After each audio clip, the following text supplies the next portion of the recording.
हम जानना चाहते हैं पंडित जी के जहाँ जो कल्पनाश दिन है इसका वर्णन ग्रंथों में भी है।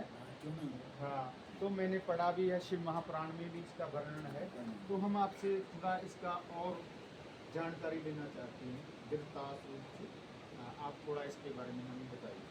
देखिए महाराज, आपने मुझे दो शब्द कहने का मौका दिया है, जी। मैं आपका बार बार आभार प्रकट करता हूँ। देखिए प्रभु, जी यहाँ पर पंच केदार में से जी एक केदार कल्पनाथ धाम है। जी प्रथम केदार जी केदारनाथ जी पृष्ठभाग की पूजा होती है। जी द्वितीय भाग मधमेश्वर में मध्य भाग की पूजा होती है। तृतीय भाग तुंगनाथ में जो है बाजू की पूजा होती है। और चतुर्थ भाग यहाँ हिमालय हिमालय में रुद्रनाथ रुद्रेश की पूजा होती है।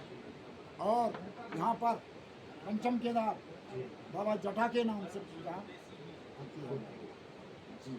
तो अब देखिए, आप तो जानते हैं, आपने कई जगह शिवालय देखे हैं। जब शिवलिंग जमीन में स्वयं होता है,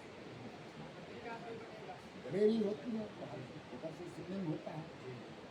आप यात्री चाहे बैठ के दर्शन करें चाहे खड़े होकर दर्शन करें, ये तो भक्त की बात है, ठीक। लेकिन यहाँ पर चाहे कैसा भी भक्त हो, अभी भोले बाबा की ये कृपा है, यहाँ पर शांत वातावरण है। हाँ, यात्री अच्छे ढंग से दर्शन करता है। हाँ। लेकिन जी दर्शन जो है यहाँ पर खड़े ही होकर के किया जाता है। क्यों जाता है कि जटा का भाग सबसे ऊपर से जटा रूप है, जहाँ शंकर जी जटा की पूजा होती है, जटा की पूजा और सबसे ऊपर से है, इसीलिए खड़कर ही दर्शन किए जा सकते हैं। और आप यात्री अपना पत्र पुष्प चढ़ावा जो भी होगा वो खड़े होकर के ही देना पड़ता है। द्वितीय बात, पुराणों में लिखा है बाबा कि शिव की जटा में गंगा विराजमान है। तो यहाँ पर जटारूपी शिला, आगे वो जो सीढ़ियाँ हैं बाबूजी, जी जी, वहाँ पर जैसे आदमी के बदन से बूंद बूंद करके पसीना निकलता है, वैसी जटारूपी शिला से बूंद बूंद करके पानी जमा होता है। जलाशय है, उसमें बूंद बूंद करके पानी जमा होता है।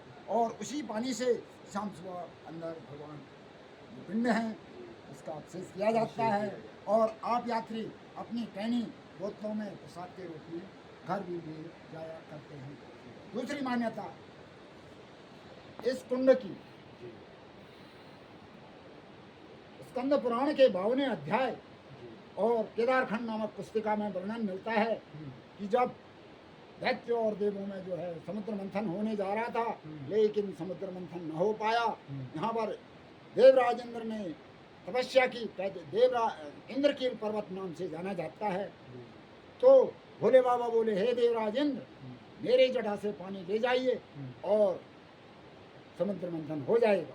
तो देखो महाराज, ये तो अनदेखी बात है, ये पड़ी हुई बात है। लेकिन इसका किम प्रत्यक्ष प्रमाण, यहाँ के इलाके में हम लोग गाय भैंस को पालते हैं, दूध दही बनाते हैं। फिर दूध दही के बाद घी तैयार होता है मथनी में डाल करके। लेकिन आजकल के बच्चे तो विश्वास नहीं करेंगे इस पर। क्यों नहीं करेंगे? कि आजकल तो बाबू मशीन का जमाना है, ठीक। पर जब हम हमारी बहू बेटी हाथ से बनाते हैं, भगवान चाहे ऐसा न हो, अगर किसी का मक्खन बिगड़ गया हो, मट्ठा ना निकला हो, तो सुबह आप आइए, बर्तन लाइए, और जिस समय भगवान का अभिषेक होता है उस टाइम पीछे से जलेरी है, पानी भरिए और घर ले जा करके अपनी मथी में डालिए, आपका मक्खन बिल्कुल दुरुस्त हो जाएगा। नहीं किसी झाड़ की फूंक की जरूरत है, न किसी जादू टोने की जरूरत है। ये तो हमारे भगवान की कृपा है। जी हाँ, मैंने कह नहीं दिया कि आजकल के बच्चे तो विश्वास नहीं मानते। क्यों? कि आजकल तो मशीन का जमाना है, मशीन का जमाना है, लेकिन भगवान तो भगवान है, ये है सभी चीजें हम तो देखी है, करता जो करता है वही देख पाता है, और कोई देख नहीं पाता है। द्वितीय बात, तृतीय बात, आप मंदिर गर्भगृह से बाहर निकले, पार्वती नंदन गणेश जी की मूर्ति देखी। उसके बाद प्राचीन मूर्ति है। द्वितीय दर्शन किए, कैलाश पर्वत पर शिव पार्वती की मूर्ति देखी हुई, द्वितीय मंदिर छोटा सा। वहाँ पर विशेषकर हमारी बहनें, बेटियां, बहनें माँ पार्वती की पूजा करती हैं और अपनी मनोकामना मनाती है कि प्रभु जिस तरह से आपका सुहाग बरकरार है उस तरह से हमारा सुहाग भी बरकरार है। इस संबंध में अपनी चूड़ी स्वेच्छा है, कोई चूड़ी के चढ़ाता है वहाँ पर, कोई चूड़ी चढ़ाता है, कोई बिंदी चढ़ाता है, वो अपनी श्रद्धा है और बार बार मनोती मनाते। इसके बाद बाबूजी इधर हनुमान जी की मूर्ति है और भीमसेन की गदा। तो हनुमान जी को 11वां अवतार माना गया है, रुद्र अवतार। ठीक, भीम और हनुमान जी दो भाई माने गए, पवन पुत्र हनुमान और वायु पुत्र भीम, और पांडवों के द्वारा ये पंच केदारों का निर्माण हुआ है। इसके बाद यहाँ पर आइए बाबूजी, यहाँ पर मदमेश्वर के नाम से पूजा होती है। ये छोटा सा मंदिर है। वल्ली तरफ बाबा केदार के नाम से पूजा होती है। यहाँ पर ये जो भारत के 12 ज्योतिर्लिंग सिद्धपीठ माने गए हैं उनकी पूजा होती है।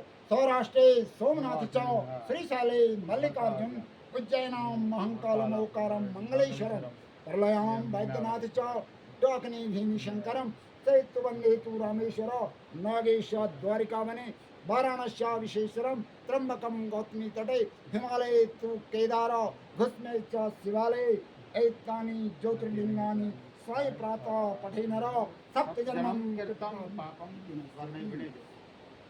महाराज जी आप बोलेंगे 12 से ज़्यादा हैं, वो क्यों हैं? ये त्रिशूल इतने क्यों हैं? ये घंटियाँ? इस धाम का नाम बाबूजी कल्पनाथ है। जैसे पांडवों ने यहाँ पर अपनी अंतिम कल्पना की थी वो पूर्ण हुई, वैसे ही यहाँ पर कर प्लीज आपके क्या आप उदाहरण दे रहा हूँ मैं, नाराज मत होना बाबू। आपने कोई कल्पना की, चाहे पुत्र संबंधित हो, चाहे व्यापार संबंधित हो, चाहे नौकरी संबंधित हो, इंसान की कई झंझटें होती है। तो यहाँ पर 75% तो बाबूजी यश है।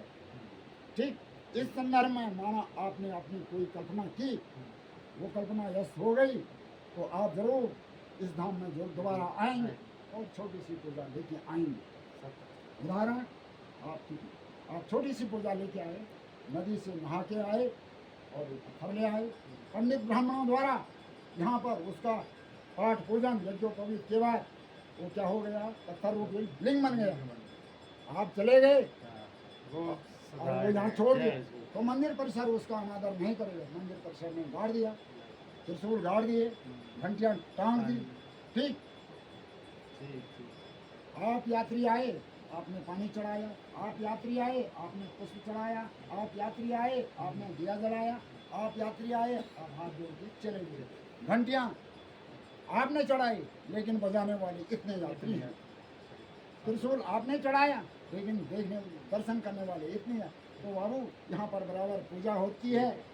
और अभी 2 हफ्ता पहले कोई बाबू दिल्ली से आए थे, वो स्टील का त्रिशूल, वो घड़ी और वो चटाई लेके चले गए, और दिन भर का 10 बजे से 4 बजे तक जितने यात्री आए उनको भंडारा दिया, और जाते वक्त उनको भी दान दक्षिणा दी। और जैसे प्रश्न आपने किया वैसे प्रश्न उन्होंने भी किया, तो मैंने ये बात आप मुझे भी बताई। धन्य हो पंडित जी, आपसे बहुत बढ़िया जानकारी मिली यहाँ सुनने को। प्रभु और प्रभु की चर्चा जी और भी हम आगे तक पहुँचाएंगे। नमो नारायण, नमो नारायण, नमो नारायण, नमो नारायण।